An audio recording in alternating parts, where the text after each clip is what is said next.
नमस्कार दोस्तों, Uttar Pradesh police constable exam के लिए हिंदी की एक और महत्वपूर्ण प्रैक्टिस सेट वीडियो में आप सभी का स्वागत है। ये वीडियो आप सभी के लिए बहुत ही महत्वपूर्ण होने वाली है। आप सभी लोग वीडियो में लास्ट तक जुड़े रहें। चलिए आज की वीडियो शुरू करते हैं।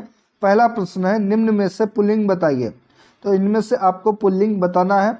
गेहूँ, सरसों, मूँग ये फसलें हैं, ये सभी स्त्रीलिंग होंगी। लेकिन सारस जो कि पुल्लिंग में आएगा तो ऑप्शन नंबर सी इसका करेक्ट ऑप्शन हो जाएगा। अगला, समरूपी शब्द ऋतु का सही अर्थ क्या हो जाएगा? वर्षा मौसम, सत्य मौसम, रात्रि मौसम, दिन या मौसम। तो इसका सही अर्थ हो जाएगा, ऋतु का अर्थ होता है सत्य और ऋतु यानी कि मौसम। तो ऑप्शन नंबर 20 का सही जवाब हो जाएगा। अगला क्वेश्चन, निम्नलिखित वाक्यों में से शुद्ध वाक्य कौन सा है? मेरे घर में केवल मात्र एक चारपाई है, तो गलत है। मेरे घर में केवल एक चारपाई है, ये भी गलत है। मेरे घर में मात्र केवल एक, ये भी गलत है। मेरे घर में चारपाई केवल एक है, तो डी इसका राइट ऑप्शन हो जाएगा।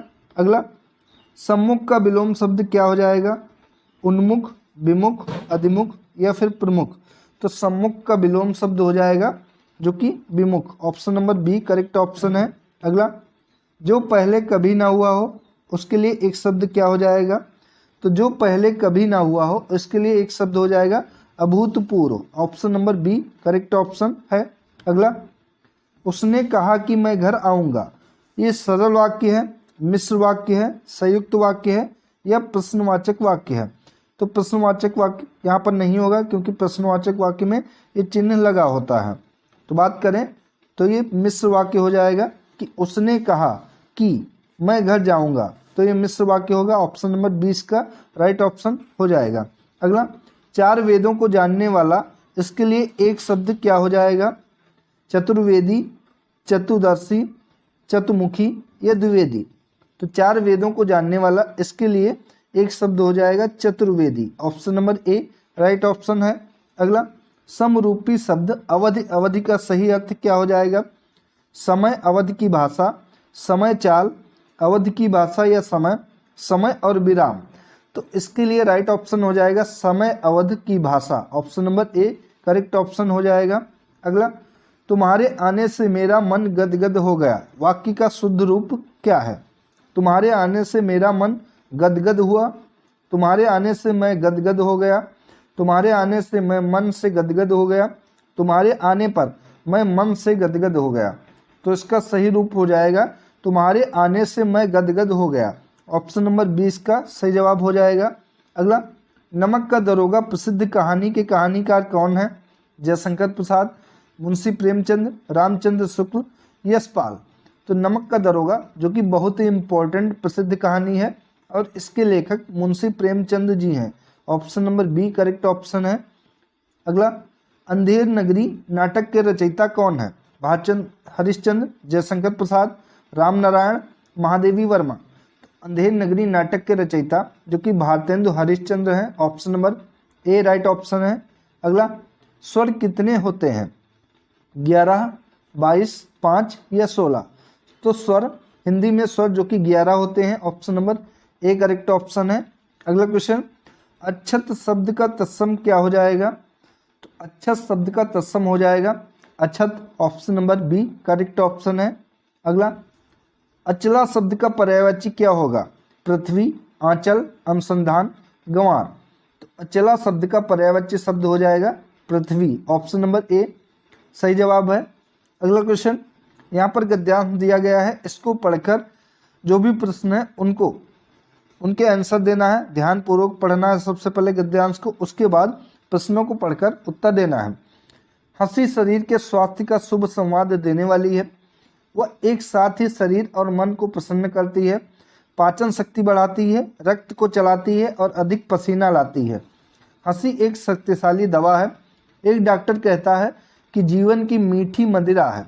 डॉक्टर ह्यूड कहता है कि आनंद से बढ़कर बहुमूल्य वस्तु मनुष्य के पास और कोई नहीं। कार्लाइल एक राजकुमार था, संसार त्यागी हो गया था। वह कहता है कि जो जी लगाकर हंसता है वह कभी बुरा नहीं होता। जी से हंसो, तुम्हें अच्छा लगेगा। अपने मित्र को हंसाओ, वह अधिक प्रसन्न होगा। शत्रु को हंसाओ तुमसे कम घृणा करेगा। एक अनजान को हंसाओ तुम पर भरोसा करेगा। उदास को हंसाओ उसका दुख घटेगा। एक निराश को हंसाओ उसकी आशा बढ़ेगी। एक बूढ़े को हंसाओ वह अपने आप को जवान समझने लगेगा। एक बालक को हंसाओ उसके स्वास्थ्य में वृद्धि होगी, वह प्रसन्न और प्यारा बालक बनेगा। पर हमारे जीवन का उद्देश्य केवल हंसी ही नहीं, हमको बहुत काम करने हैं, तथापि उन कामों में, कष्टों में और चिंताओं में एक सुंदर आंतरिक हंसी, बड़ी प्यारी वस्तु भगवान ने दी है। अब इससे रिलेटेड आपको उत्तर देने हैं। पहला क्वेश्चन है, गद्यांश में मदिरा किसे कहा गया है? हंसी को, मित्रता को, उदासी को या फिर उद्देश्य को? तो गद्यांश में मदिरा जो कि हंसी को कहा गया है, ये सही जवाब है। अगला, गद्यांश के माध्यम से मित्र को हंसाने पर वह अधिक प्रसन्न होता है, उदास को हंसाने पर उसका दुख घटेगा। एक बालक को हंसाने पर क्या होगा? उसकी आशा बढ़ेगी, वह अपने को जवान समझने लगता है, उसके स्वास्थ्य में वृद्धि होगी, वह घृणा कम करने लगेगा। तो गद्यांश के अनुसार एक बालक को हंसाने पर उसके स्वास्थ्य में वृद्धि होगी। ऑप्शन नंबर सी सही जवाब है। अगला, गद्यांश में कार्लाइल कौन था? एक बूढ़ा, एक उद्देश्य बालक या एक राजकुमार?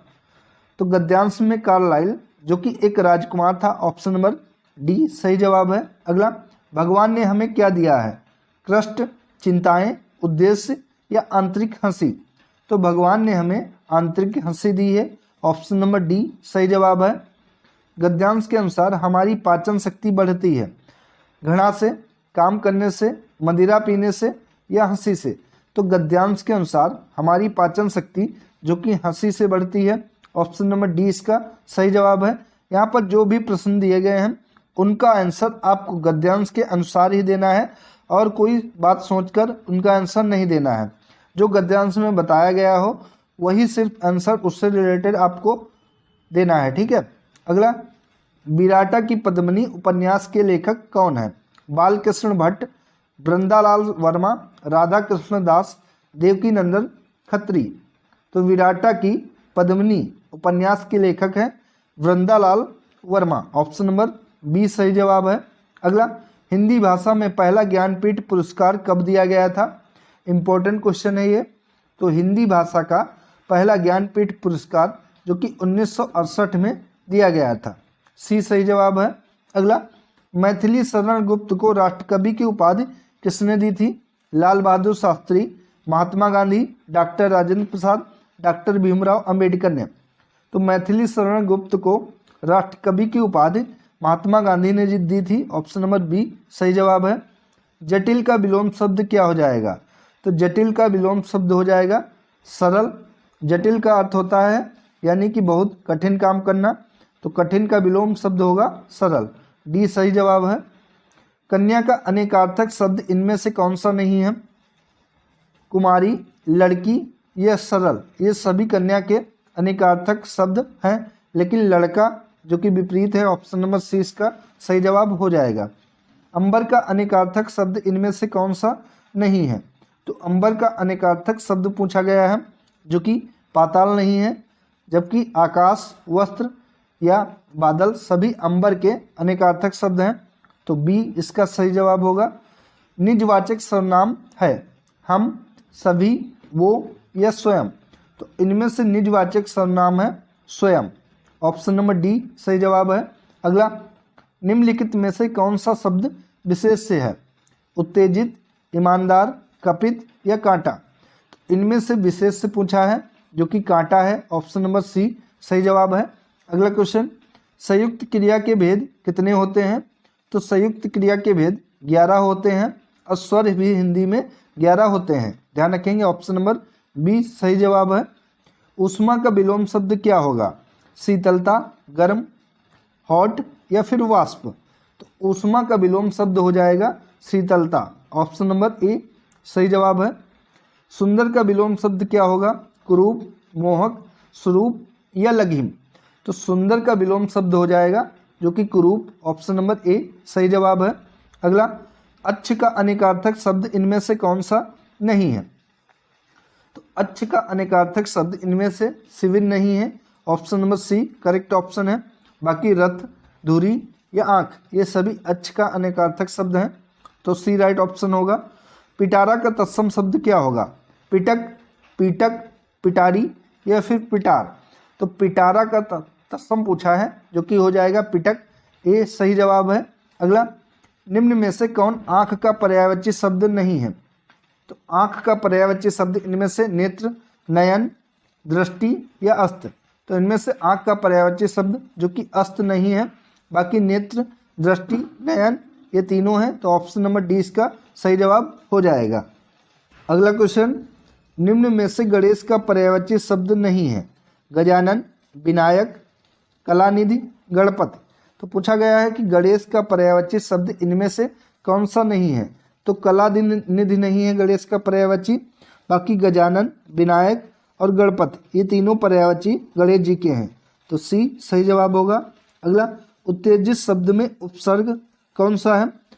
तो उपसर्ग जो कि शब्द के पहले लगाया जाता है, इसमें कौन सा उपसर्ग उत्तेजित में हो जाएगा?